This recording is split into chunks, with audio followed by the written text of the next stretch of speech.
আমি প্রথমত আমার পক্ষ থেকে দলের মনোনয়ন পাবার জন্য এবং আমাকে মনোনয়ন দেওয়ার জন্য আমাদের নেত্রী দেশনেত্রী বেগম খালেদা জিয়ার প্রতি কৃতজ্ঞতা জানাচ্ছি এবং আমাদের নেতা যিনি সারা দেশে আমাদের সংগঠন সহ জনগণকে সংগঠিত করছেন আগামী নির্বাচনের জন্য জনাব তারেক রহমান আমাকে মনোনয়ন দিয়েছেন, সেই কারণে তাদের প্রতি আমি কৃতজ্ঞতা প্রকাশ করছি।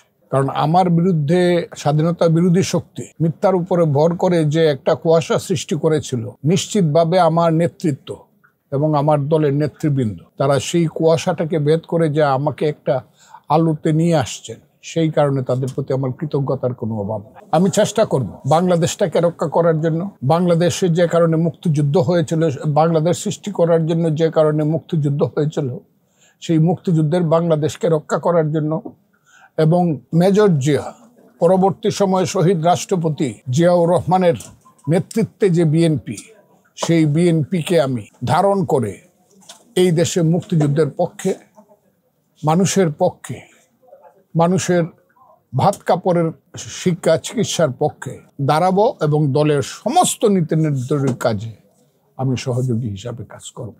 তবে সবচেয়ে বড় কথা হলো এই দেশটা বাংলাদেশ থাকবে, এই দেশটা মুক্তিযুদ্ধের বাংলাদেশ থাকবে এবং এই দেশটা প্রগতির বাংলাদেশ থাকবে। এই দেশটা সেই স্বপ্নের বাংলাদেশ, জ্ঞানে বিজ্ঞানে শিক্ষায় এবং সব কিছুতে আধুনিকতায় উন্নয়নের উৎকর্ষ লাভ করবে বাংলাদেশ, সেই জায়গাতেই নিয়ে যেতে হবে। আবার এই দেশে ধর্মের যে সৌন্দর্য আছে, সব ধর্মের যে সৌন্দর্য আছে, যার যার ধর্ম সবাই পালন করবে এবং একটা ধর্মনিরপেক্ষতা অসাম্প্রদায়িক রাষ্ট্র হবে, সেই পথে আমি দলের নেতৃত্বে কাজ করে যাব।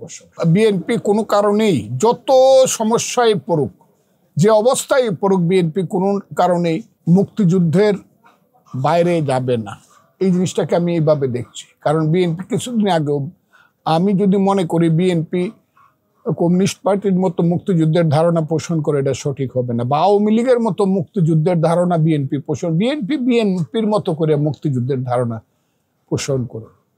বিএনপি কিন্তু একটা জিনিসকে রক্ষা করছে, সেটা হলো ৭২-এর সংবিধান এবং বাংলাদেশের রাষ্ট্রপতি শাহাবুদ্দিন সাহেবকে ফেলে দিয়ে, বাংলাদেশের ৭২-এর সংবিধানকে ছুঁড়ে ফেলে দিয়ে এই দেশে যে পাকিস্তানপন্থী রাজনীতি এবং একটা পূর্ব পাকিস্তান বানানোর যে চক্রান্ত মুক্তিযুদ্ধ বিরোধী শক্তি করেছিল, অন্তত এই জায়গাটা বিএনপি ঠেকিয়ে দিয়েছে, এটা নিশ্চিত।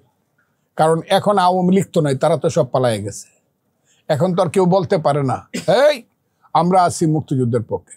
শুধু আমার মতো হতবাগা ফজলুর রহমান এই জায়গাতে আমি বলছিলাম এই আমি কিন্তু আছি, এই আলবদর রাজাকারের ছেলেরা আমরা কিন্তু আছি, এখনো মুক্তিযুদ্ধরা জীবিত। কাজেই বিএনপি এই জায়গাতে আমাকে সাপোর্ট দিছে যে মুক্তিযুদ্ধ জীবিত রাখতে হবে। ফজলুর রহমান একটু ওপেনিং ব্যাটসম্যান হিসাবে খেলতেছে, আচ্ছা খেলুক। আমাকে ওপেনিং ব্যাটসম্যান হিসাবে খেলার একটা পারমিশন বা একটা অনুমতি বিএনপি আমাকে দিছে যে মুক্তিযুদ্ধের পক্ষে তুমি ওপেনিং ব্যাটসম্যান হিসাবে খেলো, এটা আমাদের কোনো।